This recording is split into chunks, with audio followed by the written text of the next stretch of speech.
Northeast are facing icy and blizzard conditions this weekend. The National Weather Service sent out an advisory warning that travel conditions will deteriorate due to ice and snow-covered roads. Icy conditions sent tractor trailers and cars sliding all over the roadways in Kansas City. Blizzard warning in effect for that area until Monday. For a closer look at weather conditions across the country and here at home, let's bring back in meteorologist Robert Speta. Good morning, Robert. Hey, good morning, Rich. We were just talking about a minute ago the Kansas City Chiefs as well, right? We're stuck on the they couldn't get off the airplane, like off the runway. They were delayed for a while. They're facing the Denver Broncos, and that game huge playoff implications as well. Just to remind our viewers, it was not just them. It wasn't like they were like, no. The not rest of the airport, too. They weren't just going, the folks traveling with Andy Reid, go grab your bags. The entire airport shut down, all thanks to an ice storm out here.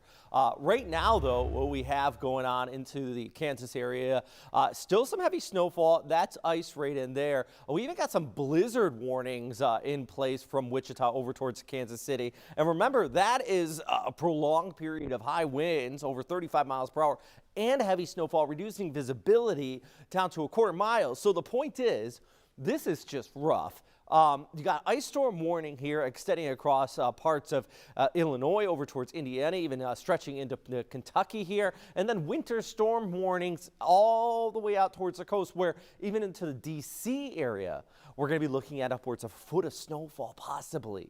This is a lot of snow. This is messy weather over multiple metro areas. If you got travel plans the next few days, make sure you are ready for those delays. Now, look off towards the north. We have this cold air spilling in. Wind chills this morning in Jacksonville, 33 degrees. Good news is dry, so we're not worried about any precipitation here for the time being, but we do have increase in clouds. We got a high of about 64 degrees out here on our Sunday. Monday, 73. It's going to be a bit warmer with some rain and storms moving in. That same weather system, the cold front attached to it, is going to kick across our neck of the woods here. And you can see here comes the front. Now, by the time it gets to us, it's not going to be snow. That's reserved towards the north, but we could have a few strong, potentially isolated severe storms as that kicks on through. But behind it, there is some more cold air that's going to spill in. I'll talk about it in a minute, but right now we do have that marginal risk of severe weather all across the first coast. And even ahead of that,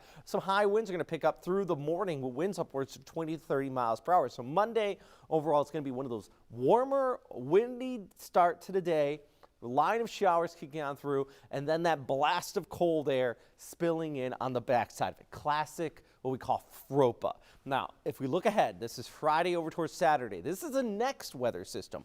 Now, remind you, the cold air is already in place, and then we have another system kick on through that's going to bring some moisture with it. Now, cold air has to be there, enough moisture with it, but a few degrees makes a big difference. And I think by the time this pushes on through, we could be into the 40s, but not the lower 30s. Where you could see that, central and northern areas of Georgia, we could be looking at some snowfall dipping well down towards the south.